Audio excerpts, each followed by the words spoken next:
Hello students, आज हम शिष्टाचार इस पाठ का अगला हिस्सा देखने जा रहे हैं। पहले वीडियो में हमने देखा कि श्रीमान और श्रीमती के घर पर मुंडन संस्कार का समारोह चल रहा है। अतिथि आ रहे हैं और ऐसे में हेतु श्रीमान के सामने जाकर उनसे छुट्टी की मांग करता है। श्रीमान उसे समझाते हैं, काम पर लग जाने के लिए कहते हैं, लेकिन वो अपनी बात पर अड़ा रहता है। उसके इस बात पर श्रीमान उसे चाटा भी मारते हैं। सगे संबंधियों को ऐसे लगता है कि इससे समारोह में विघ्न पड़ रहा है। कुछ लोग श्रीमान को ये कहते हैं कि उसका नाम पता लिखवा कर ले जाए, उसकी तनख्वाह रोक ली जाए और उसे घर भेज दिया जाए। श्रीमान भी वैसे ही करते हैं, उसका नाम पता लिखवा कर लेते हैं और उसे घर से धक्के मारकर बाहर निकाल देते हैं। दूसरे दिन श्रीमती ने अपना ट्रंक खोलकर अपनी चीज़ों की पड़ताल शुरू की। अपने जेवर, सिल्क के जड़ाऊ सूट, चांदी के बटन एक एक करके जो याद आया गिन डाला। मगर बड़े घरों में चीज़ों की सूची कहाँ होती है और एक एक चीज़ किसे याद रह सकती है। श्रीमती जल्दी ही थक कर बैठ गई। दूसरे दिन श्रीमती जी ने क्या किया, अपना ट्रंक खोल दिया और कितनी चीज़ें जो है वो उसमें है कि नहीं वो देखना शुरू किया। लेकिन उसमें कौन कौन सी चीज़ें रखी थी उसकी सूची उसके पास नहीं थी। इसीलिए उन सारी चीज़ों को देखते देखते वो थक कर बैठ गई। तुमने उसे जाने क्यों दिया? कभी कोई नौकरों को यूँ भी जाने देता है। अब मैं क्या जानूँ क्या क्या उठा ले गया है। जाएगा कहाँ? उसकी 3 महीने की तनख्वाह मेरे पास है।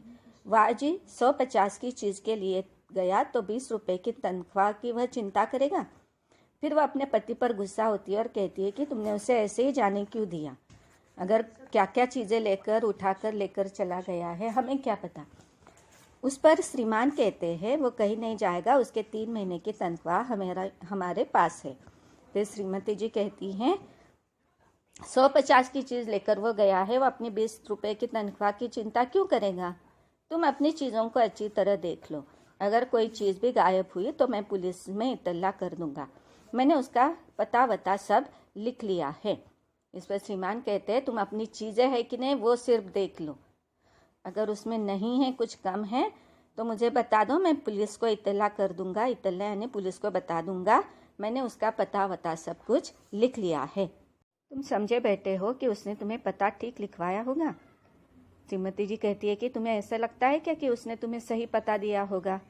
दूसरा नौकर आ गया और घर का काम पहले की तरह चलने लगा। जब श्रीमती जी को कोई चीज़ न मिलती तो वह हेतु को गालियाँ देती। बस श्रीमान धीरे धीरे दिल ही दिल में अफसोस करने लगे। कई बार उनके जी में आया कि उसके पैसे मनी ऑर्डर द्वारा भेज दें, मगर फिर कुछ श्रीमती के डर से, कुछ अपने संदेश के कारण रुक जाते हैं। धीरे धीरे ऐसे हो गया कि श्रीमान ने दूसरा नौकर घर पर काम करने के लिए लाया।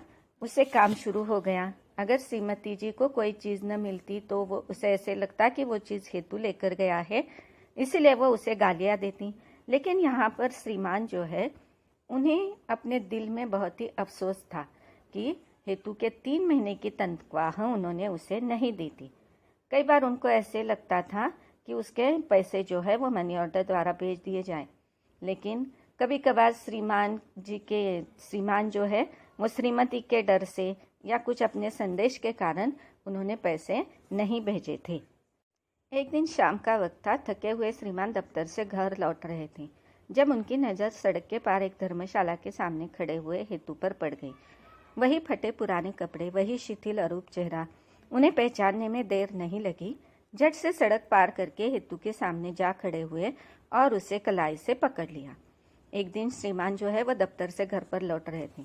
अचानक उन्होंने देखा कि धर्मशाला के सामने फटे पुराने कपड़े पहने हुए एक आदमी खड़ा हुआ है और उन्हें पहचानने में देर नहीं लगी कि वो वही उनके घर पर काम करने वाला हेतु है जो उनके घर पर काम करता था।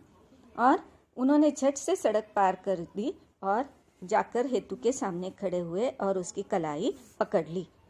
अरे तू कहाँ था इतने दिन? गाँव से कब लौटा? अभी अभी लौटा हूँ साहब, हेतु ने जवाब दिया। काम कर आया है अपना? हेतु ने धीरे से कहा। जी। कौन सा ऐसा ज़रूरी काम था जो जलसे वाले दिन भाग गया? हेतु चुप रहा। बोलते क्यों नहीं? क्या काम था? मैं कुछ नहीं कहूँगा, सच सच बता दो। हेतु को जैसे ही श्रीमान ने देख लिया वो वहाँ जाकर उसकी पूछताछ करते हैं कि वो गांव से कब लौटा, उसे ऐसा कौन सा काम ज़रूरी काम था जो मुंडन समारोह के दिन ही उसे गांव जाना था, लेकिन उनके हर एक सवाल का हेतु ने कुछ भी जवाब नहीं दिया। उस पर वो उसे आश्वस्त करते हैं कि मैं तुम्हें कुछ नहीं कहूँगा, सच सच मुझे बताओ कि तुम्हें ऐसा कौन सा जरूरी काम था। सहसा हेतु की आंखों में आंसू आ गए। होठ बात करने के लिए खुलते मगर फिर बंद हो जाते। बार बार आंसू छिपाने का यत्न करता, मगर आंखें ऐसी छलक आई थी कि आंसुओं को रोकना असंभव हो गया था। बाबू राम गोपाल पसीज उठे। श्रीमान जी के इस सवाल पर हेतु की आंखों में आंसू आ गए। वो अपनी बात कहने के लिए होठ खोलता, लेकिन वो अपनी बात कह नहीं पा रहा था, क्योंकि उसकी आंखों से आंसू बह रहे थे। आंसुओं को छिपाने का भी वो प्रयत्न कर रहा था, लेकिन इस बार आंसुओं को रोकना उसके लिए मुश्किल हो गया और उसकी इस हालत को देखकर बाबू राम गोपाल को उस पर दया आ गई थी। अच्छा क्या बात है? उसका कंधा सहलाते हुए बोले। जी मेरा बच्चा मर गया था, लड़खड़ाती हुई आवाज में हेतु ने कहा। बाबू राम गोपाल को सुनकर दुख हुआ। थोड़ी देर तक चुपचाप खड़े उसके मुंह की ओर देखते रहे, फिर बोले, मगर तुमने उस वक्त कहा क्यों नहीं? तुमसे बार बार पूछा गया मगर तुम कुछ भी न बोले, क्यों? हेतु ने धीरे से कहा।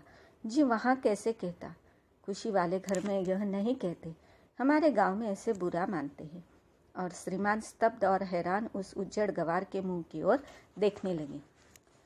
श्रीमान ने जब हेतु को रोते हुए देखा तो उसे सहलाते हुए, थोड़ा सा धीरज देते हुए उन्होंने कहा कि क्या हुआ, तू ऐसे जल्दी में क्यों गया? फिर हेतु उन्हें बताता है कि उसका बच्चा मर गया था, इसीलिए जल्दी उससे गांव जाना था। उसकी इस बात को सुनकर श्रीमान की समझ में नहीं आ रहा था कि क्या करे। वो उसकी मुंह की ओर देखते हैं और उससे पूछते हैं कि तो फिर तुमने उस दिन क्यों नहीं बताया? इस बात पर वो कहता है कि खुशी वाले घर में इस तरह से यह बात कहना हमारे गांव में बुरा मानते हैं। और उसके इस जवाब पर श्रीमान बहुत ही हैरान और आश्चर्यचकित हो जाते हैं। अंत में पता चलता है कि हेतु के बेटे की गांव में मृत्यु हुई थी, पर खुशी वाले घर यह खबर सुनाना उसे बुरा लगा, इसलिए वहां से चुपचाप वह चला जाता है। इससे उसका मालिक के प्रति प्रेम और कर्तव्य बोध की भावना झलकती है।